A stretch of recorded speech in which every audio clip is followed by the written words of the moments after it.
Hello, how are you? Today, I've brought a recipe for your lunch or dinner that you're definitely going to love. Low in calories, high in protein, and budget-friendly. With no meat, chicken, or fish, it's well-seasoned, delicious, and cheap. You'll love it, and the whole family will too. It's great if you're on a low-carb diet to lose weight, if you're eating better, if you want to control your blood sugar, or if you want a healthier life. So stay until the end, you won't want to miss it. Before we start, I want to ask if you like recipes like this. Without meat, chicken, or fish, more affordable and healthy options for everyday life, let me know. Or if you really insist on having some animal protein, I love hearing your comments. Give the video a like to help me out, because that's your way of giving back for all the care I put into bringing these healthy recipes to you. If you know someone who would like it, share it. Let's expand our chain of kindness. And to get the ingredients, they're always down here in the description. So, I already have my pan here that I've heated up. I'm going to add a drizzle of olive oil, and in the oil, I'll brown the onion. That's the first thing I'm going to do here now. So I'm going to wait for the onion to get nicely sauteed. Remembering that onion is very rich in fiber, excellent for our immunity, onion gives an incredible seasoning to our recipes. It's prebiotic, excellent for the gut. If you don't like onion, you can use leeks too, but onion is more economical, easier for us to have at home. And it works really well. I love onion. So let's wait for this to saute, which is very quick, and we'll go from there. Just a little tip here to help you, if you don't know this. The onion isn't at the point I want yet because it's a bit hard. I want it softer. But I don't want to add more olive oil, so I'm going to do the following. I'll drip a little bit of water here and wait for it to soften. If needed, I'll add a little more until it really reaches the texture of softened onions. It turns out wonderful doing it this way. Now that the onion is golden brown, I'll do the following. I'll take my bowl where it was before and transfer it back here. Because the onion has more water content than the garlic. And then I'll do the following here now. I'm going to take a little more olive oil. I'll go ahead and add chopped garlic. When you use garlic, remember to chop it 15 minutes before. This will make the allicin more bioavailable, which is that garlic compound that's been so studied for health benefits, immunity, blood pressure, and all that. There's a video here on the channel talking about the benefits of garlic. I'll leave it down here in the description for you. This here is onion. This wonderful garlic smell. To me, it smells like grandma's or mom's cooking. Look, it's browned. Garlic cooks very fast. I'm going to add the tomato now. And I'm going to saute the tomatoes with the garlic here until it also becomes very delicious. Tomatoes already have a high water content, so we don't need to add any water at this point. We'll just keep stirring here and wait. One thing I'll do with the tomatoes is add the salt now, because that helps draw out exactly that water inside the tomato. The salt helps to dehydrate it, so to speak. So it naturally starts to cook through.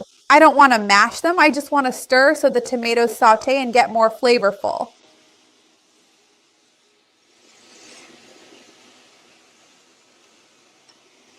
Now then, I'm going to take this tomato and garlic mixture, and I'll also put it in the same bowl I brought the tomatoes in, so that we can start our assembly.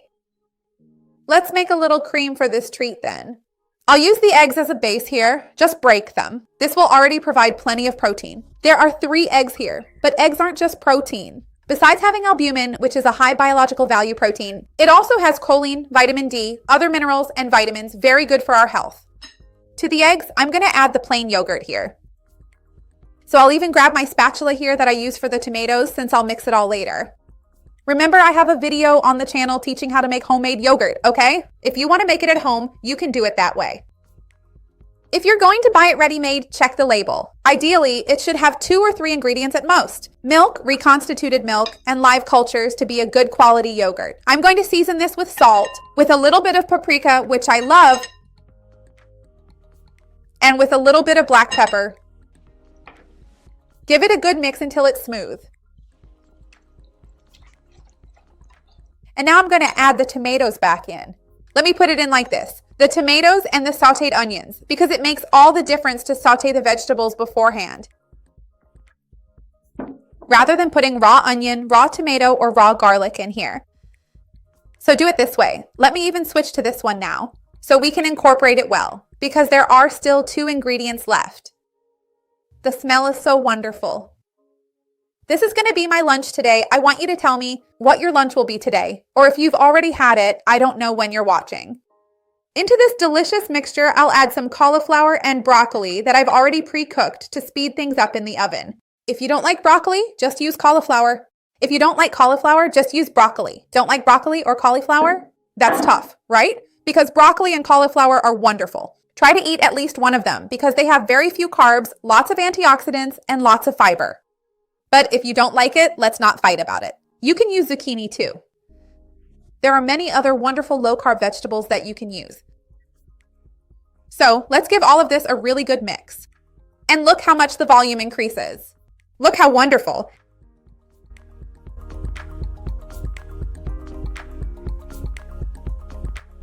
This looks so appetizing.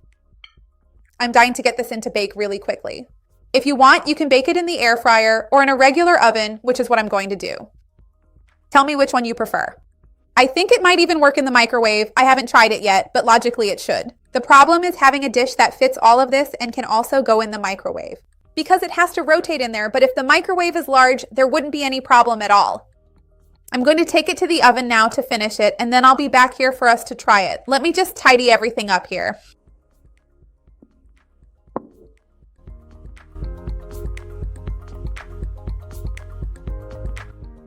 I wish you could smell this aroma that's in here. It only took 30 minutes to be ready. I think that's a wonderful time. Actually, the good thing about oven-baked dishes is that we can leave them and do something else when you get home, take a shower, get ahead on other things. I love oven dishes for that very reason. I'm cutting a big piece here for us to try. I'm dying to taste it. And what I also like about these recipes with broccoli and cauliflower is that they give good volume. See? It even looks like there's actually meat. It gives a real presence here in our recipe. So make it. I'm sure you're going to love it. I'll grab the spatula here so you can see the inside. Make it. It's going to be a hit.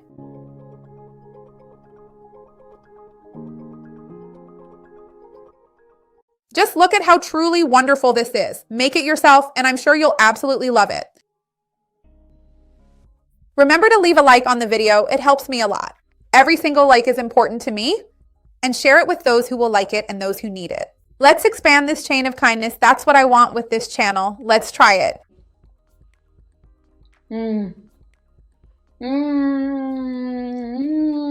We only use everyday budget ingredients here, but when we saute, season, and take this care, having this affection for the food beforehand, the flavor comes through. Make it, and you'll love it too.